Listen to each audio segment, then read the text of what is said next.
of thorns that a superpower has to wear. And so we just have to live with it. But by and large, I think the most important lesson that we have learned today is that the experience of Japan after the end of World War II is totally relevant to the experiment and experience in Afghanistan and in Iraq, and that the concept of the catalyst is something that has worked in one place and is therefore likely to work in other places, and that has to be the assumption of optimism on which we base our examination of these cases.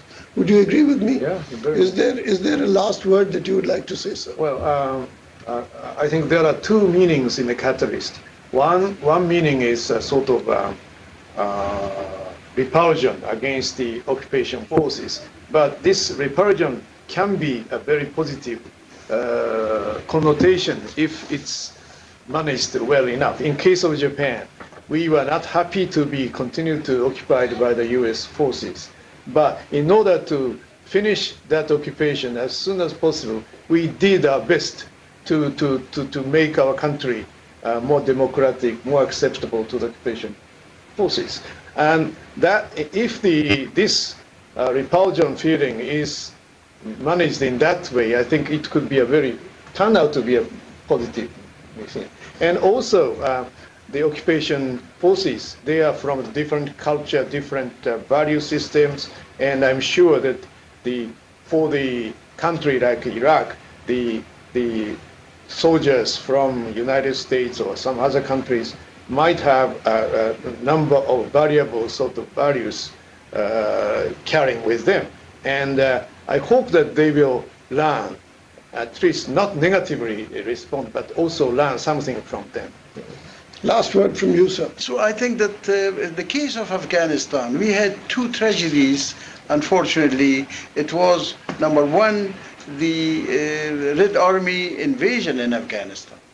And number two, we had the Taliban. This was also a tragedy. But what's happening in Afghanistan, I mean, the complaint of the Afghans to the United States is not about the lack of their military presence in Afghanistan after the defeat of the Soviet Union in Afghanistan, but it is about their lack of interest in the cultural evolution in Afghanistan, in the, economic assistance to Afghanistan. We were completely forgotten by the West generally, and especially by United States. And this is the complaint. This complaint has no military aspect. This is one. And number two, then again, and I think that what is needed in future is to give assurance to the Afghans, to the Iraqis, in all these cases, that the stage where people will have their own the ownership of their natural resources and the ownership of their political life is coming gradually and but surely. I'd like to pass the microphone back to Tinek so that the Director of Global Learning can close this session from her end. Ambassadors, thank you so much for spending time with us this morning and sharing your thoughts with our students.